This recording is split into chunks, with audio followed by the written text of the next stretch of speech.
What's up, guys? This is Eric Vasquez here from TeachMeToDesign.com. In today's lesson, as part of our 30 Tips in 30 Days video series, I'm going to show you guys how you can isolate individual colors in your landscape photographs or any kind of photo that you've taken, maybe on vacation or anything like that, using a combination of adjustment layers and luminosity masks. You'll see here I've got my background image in Photoshop in the Layers panel, and the first thing that I'm going to do is come down here to the Adjustment Layer panel. Click on that and come up to the black and white adjustment layer. Now by default this is going to make everything black and white, but all you have to do is change the blending mode from normal to luminosity, and that's going to bring the color back in your image. Now you'll notice up here you've got all these channels. You've got reds, yellows, greens, cyans, blues, and magenta. Now these channels and sliders, or whatever you would refer to them as, can target the individual colors in your photos. So you'll see here, maybe I want to make the reds darker. All you have to do is kind of move the slider to the left, or you can, make them really light by moving it to the right. If you want it to be, give it more of an overexposed kind of look. You can also do the same thing with the yellows here, as well as the greens. If you want those greens to pop, you can boost that channel as well. The cyans, maybe you can darken that up if you want to enhance the shadows, or if you want to blow it out a little bit more and lighten it up.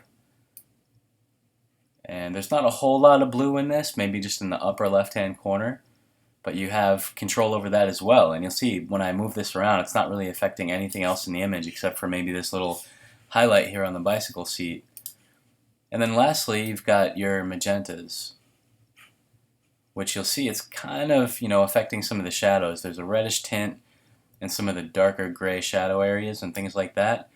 And now when you come down here, you can turn the visibility on and off and see what we've done. Now another really cool thing about this is that if you wanted to, you can invert the layer mask that's attached to our adjustment layer by clicking on the layer mask thumbnail and then pressing Command I to invert it. Now that's going to fill the layer mask with black, which will make all of our changes kind of disappear. But then all you have to do is select your brush tool and make sure you have a solid white. And here I'm just going to use a kind of a large soft brush, which again you can make your brush larger using the right bracket key, or smaller by using the left bracket key. And if you hold down Shift plus the left bracket key, you will actually make your brush softer. Conversely, if you hold down Shift and do the right bracket key, it's going to make your brush harder. It'll have a harder edge. So those are a couple of handy shortcuts, and you can also control the opacity of your brush just by using the numbers on your keyboard. So if I want this to be about, let's say, 40%, all I have to do is press 4 on the keyboard. And now I can kind of go over the blue areas, these light blue areas on the door, and kind of bring those changes back in. And you can also do that, on the bike, on the green areas over here as well. Maybe you only want, the bike to stand out and not so much the green of the grass. So that's kind of the nice feature of using adjustment layers with the mask. And by using the luminosity setting, you will retain the color instead of making your image black and white. But this is a technique that I find not a lot of people know about, so I just wanted to share that with you guys.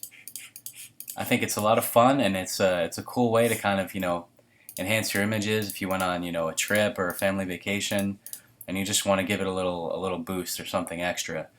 So that should do it for today, guys. I hope you've enjoyed this video, and as always, please sign up for our newsletter and let us know how we can help you design better.